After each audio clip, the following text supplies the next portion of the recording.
Alright. This is after you go to the movies. Okay,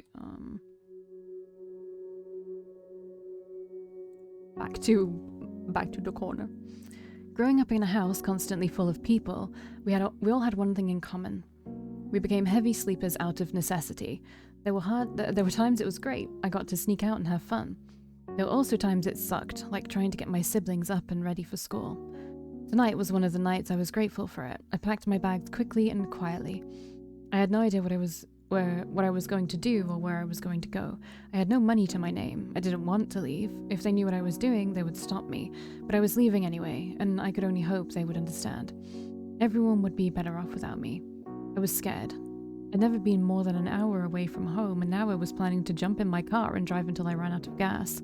I could only beg for God's mercy and forgiveness. I always struggled with religion. Why would God deal me one awful hand after another for my entire life? What had I done to deserve any of this? Mother once said that just like any parent, God had to teach us lessons. What kind of sick psycho parent hurts their kids to teach them a lesson? Mother would say, he works in mysterious ways. I wondered if he was just some kind of sick fuck. But Mother and the preachers also said God would look in our hearts to judge us at the pearly gates. That was my only chance at heaven now.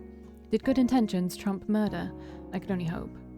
I didn't understand why God was on my mind so much as I packed, preparing to leave my life behind. The sinful thought crossed my mind that if God would rather me stand by and watch my baby sister than kill the sick asshole to save her, maybe that wasn't a God worthy of my time or prayers. I had a lot of stones weighing down the bad sides of the scales of judgment. Murder was a boulder I'd stacked on top of all the others. Premarital sex, drugs, gender questioning, bisexuality, disobeying my parents. Yeah, I didn't have a shot at heaven. I hoped hell wasn't as bad as the church described. Was there any coming back from murder? God was forgiving, right? God would understand why I did it. Maybe God even put me here to protect my sister. Maybe I'd fulfilled my destiny that horrible night and my baby sister would grow up to cure cancer or something. Wishful thinking. I carried only a large... I forgot how loud this music is in particular. Okay. I carried only a large duffel bag and backpack full of my things. I didn't own much. All of my clothes were hand-me-downs. Everything I left behind would go to my little sister. We were a poor family, and I'd made that poverty so much worse. I couldn't stand by and watch them suffer because of me anymore. My mother was broken and confused at the loss of her husband and the discovery of his abuse. She spent most of her time in church. Her health was failing and the family struggled to pay for her medications. My legal bills put the family in significant debt. Although my siblings said they understood, they resented me, although they wouldn't admit it. My older siblings worked extra hours or extra jobs to help pay the bills and put food on the table. I suspected some of them didn't even believe my account of what happened. The guilt of both the murder and my family's suffering was too heavy to carry. I wanted to contribute. I desperately tried to get a job to help pay the bills. I would have dropped out of school to work, but no one would hire the small-town murderer. Even the pastors at church gave me dirty looks. Since I was legally still a minor, most of the details of my case were not public. My stepfather had been a popular man, loved by the community, devout and generous. I was the weird, troubled teenager with a bad reputation. No one cared about my side of the story. I hadn't told anyone, but I'd gotten death threats. People thought I got away with murder by ruining a good man's reputation. Most of all, I scared myself. That night I snapped and lost control. They said in court I used excessive force. They weren't wrong. My lawyers made a good case for my defense. I was an obviously troubled and abused teenager with a history of non-violent issues. The scene I'd witnessed was so horrific and unfathomable that my response was understandable. The lawyer said that if anyone in that courtroom saw the same thing happen to their child, they'd react the same way. The judge struck the comment from the record, whatever that meant. But it was powerful enough point to sway the courtroom of my peers in my favor. My peers being uneducated religious country bumpkins who owned more guns than books. It was the perfect point to the perfect audience to save my ass from a lifetime behind bars. But I was still afraid of myself. I would never have thought I was capable of such insanity or violence. My memories of the night were blurred by pure rage and horror. Could it happen again? Would I end up hurting someone else? I left the bedroom my brother and I shared. He was sound asleep, exhausted from a long day of working 2 jobs. I closed the door and carefully walked down the hallway. I paused when I noticed my mother's door was open. I held my breath and took a quick peek through the cracked door to see my mother had fallen asleep in the rocking chair beside the old used crib. I wanted to step in there and say goodbye to my sister, but the likelihood of waking my mother was too risky. While she could sleep through a hurricane if necessary, any sound the baby might make would wake her instantly. I bit my bottom lip with a heavy heart, walked down the stairs and out the front door, closing it softly behind me. I knew this was the best for everyone. One less mouth to feed would help everyone. My family and I would both be safe from the crazy people sending me death threats. My mother wouldn't have to defend me and bear the shame of my sins. I could be free to be myself and find a fresh start. I could run away from all the shame and guilt and memories. When I finally got my shit together, I would send the family money to repay them for my legal expenses. I was in my car and driving a few minutes later, holding back tears. I didn't look back. I got on the first highway on-ramp and drove into the night, not even looking at the road signs to see where I was headed. It didn't matter. I would drive wherever God led me. I hoped they would understand. I hoped they could forgive me. I didn't belong there anyway. We all knew it was true. Alright. Sad. I'm not afraid of you. Peace and serenity. A new side business. Oh, also I remembered whether this is literally from Sebastian's route, right? Where he knocks him out in the chair, I want to say. I could be wrong. Anyway. I know what you did. Excuse me? I'd met Valky's brother only once, the day she moved in. Their relationship was odd and clearly strained, so I didn't involve myself or make any comments. I intended to fully respect her privacy. He left, and outside of maybe a rare holiday pickup, I never thought I'd see him again. Yet here he was, outside the office where I interned for my future job. I was able to head home for the evening, and he was standing in the parking lot beside my car. You killed your stepfather. My heart froze and I felt sick to my stomach. I'd been so careful and left that life and those horrible events behind me. Besides sending what little extra cash I had to my mother in a yearly visit for my sister's birthday, I never spoke to or saw any of my family. My juvenile records were sealed. No one knew. But somehow, Brandon knew. How? Money and power makes the world go around, Noah. My name is Quinn. I gritted my teeth and my hands balled into fists. A strange anger began to flood my veins. I'd been so careful, I'd worked so hard, I'd gone through hell and back twice. I'd battled addiction, depression, poverty, bigotry, homophobia, and endless forms of abuse. Just when my life was becoming stable, safe, and comfortable, of course someone would bust down the door to bring ruin. Whatever. What the fuck do you want? To keep you in line. Excuse me? In line. It's simple. You're a murderer. You live with my sister. These three things, they concern me, for obvious reasons. I glared at him. I don't know why the fuck my is in this equation. You're her brother. He glared back. I'm putting you on notice, Quinn. I know everything about you. The murder, the prostitution, the personal identity issues. I don't blame you for your choices and I don't care about your private life. Honestly, I respect you for protecting your sibling and doing what you needed to be done. Then why the fuck? Because you live with my sister. I don't give a shit about you, but she is my world. Keep her safe and out of your shit, and you and I will get along just fine. I'm not scared of you. He grinned, amused by my comment. You should be. I was about to bite back, but he raised his hand with a light chuckle. Keep my sister safe. Keep your hands off her. We won't have any issues, and I'll take this knowledge to my grave. With that, he turned and walked away. I watched as he climbed into a car parked on the street and drove off. I stood there for many minutes in a daze. What the fuck was that? I God, that was so short. Alright. Peace and serenity. What you think? I beamed with pride as I handed the red lipstick tube to Beth, my new high school best friend. Beth was non-binary. Oh, so he has had friends who are like in the same vein as him. Beth was non-binary and a cousin of one of my other friends in school, visiting for the summer. We were both preteens and eager to experience the world. Beth blackmailed her brother into driving us to a big city about an hour away from home and leaving us with a few $100 in cash to blow for fun. I didn't know the details, but apparently Beth had caught him cheating on his girlfriend while high on meth or something. The brother was eager to buy their silence. We'd already been to a cheap salon where Beth got the sides of her head shaved and the rest molded into a short mohawk. It looked ridiculous, but neither of us cared. I had my short blonde hair dyed for the first time in my life, a bright red that matched the lipstick Beth had offered. Very hot.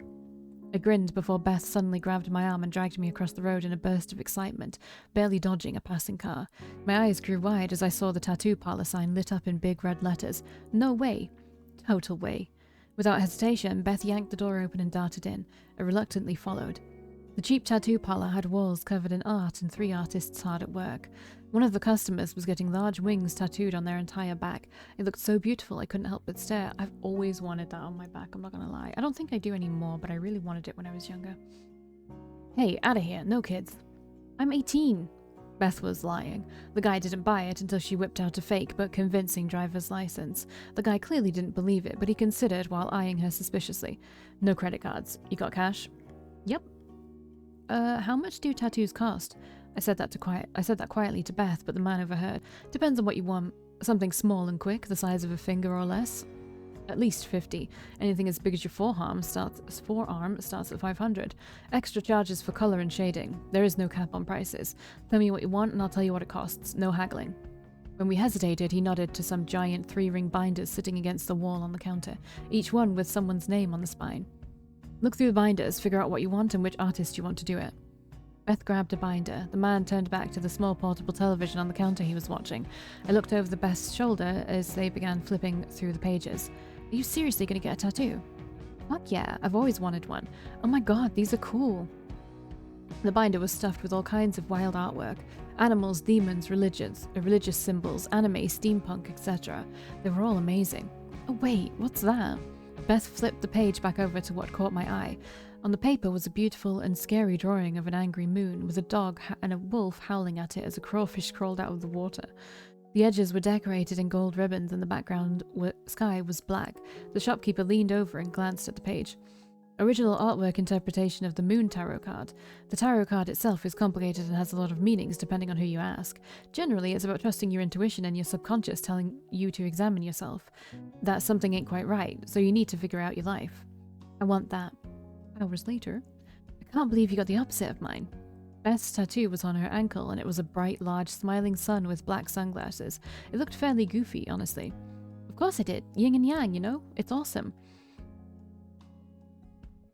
They keep on her ankle. Isn't it their ankle? I still had my shirt off because the tattoo area was sensitive. I originally wanted to get the full tarot card at first, but the price was too high, so I settled on just the moon on my chest. It was a crescent moon where the inner curve had angry eyes and a large hooked nose. The edges of the moon were wrinkled and spotted. I loved it. Why the hell the moon tarot card thing? What did that guy say? Something about being unconscious? Subconscious, dumbass. We laughed. He said it was about trusting your intuition and examining yourself, that something isn't quite right. I've kind of always felt that way. What's not quite right? Everything? My head, my life, my family. I don't belong there. I don't know where I belong. Oh, hon. Beth grabbed me and pulled me into a big hug. I hugged them back tightly. I'd never said those words aloud before, but they had been haunting me for years. Still, that's a pretty weird thing to get a tattoo of, ain't it? Surely one day you'll figure it out. I guess it's like a reminder to keep looking until I find that place, wherever it is. You'll find it, hun. I know you will. Thanks. Maybe when I do, I'll get the rest of the card done around the moon. Kinda like I put the puzzle pieces together. Beth smiled at me and I smiled back. It was a fun idea. I could even make the scene around the moon happy and bright, maybe a beautiful ocean, the dog and wolf playing, and put sunglasses over the angry moon's eyes, a scene of peace and serenity. I hoped one day to feel that way. That's a great idea. I hope so, but I gotta make sure Mama never sees this or I won't live long enough to do it. Alright, last one, a new side business. I groaned in pain as I woke. The springs inside the mattress beneath me were pushing into my ribcage. The room was sweltering hot. My eyes felt dry and my lips were chapped. I recognized the familiar aches and pains of coming down from an intense high. I rubbed my temples as I scanned the room. I didn't know where I was, and it wasn't the first time I'd woken up in an unfamiliar place. However, it was the first time I had woken up alone. I sat on a dirty mattress with no sheets. The sunlight outside suggested it was sometime midday.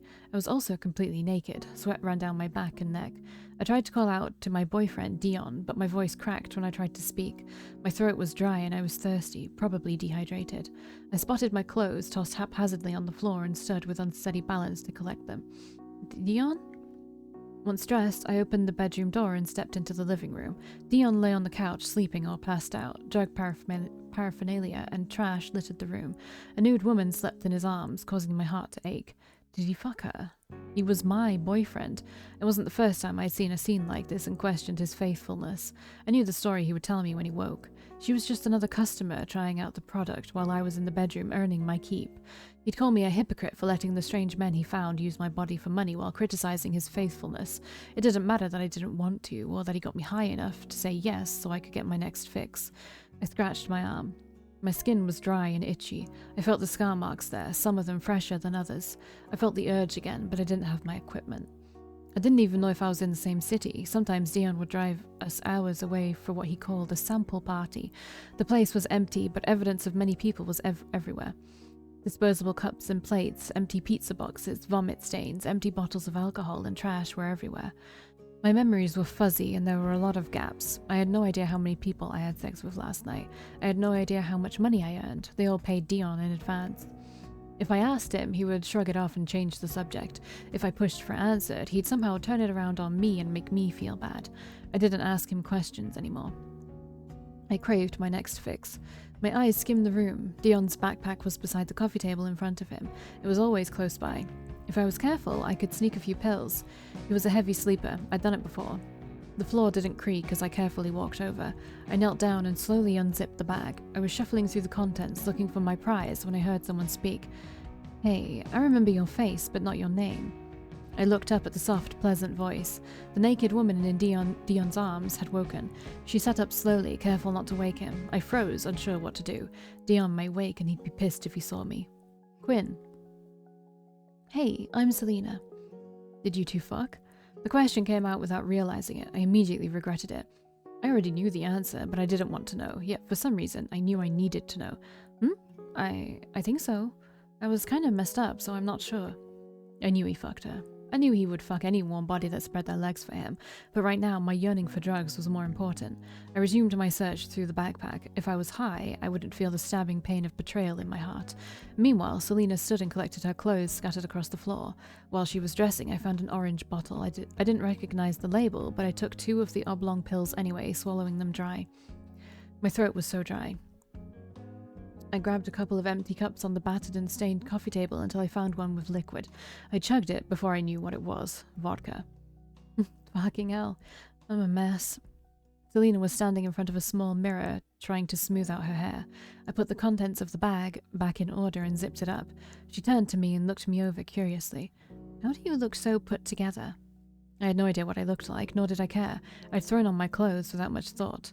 I pulled on the sleeves of my long-sleeved shirt, ensuring my scars were hidden, and shrugged. I have a pretty high tolerance, I guess. Selena considered that thoughtfully for a moment. This probably sounds silly, but, well, I have to go to a fancy birthday party for my sister tomorrow.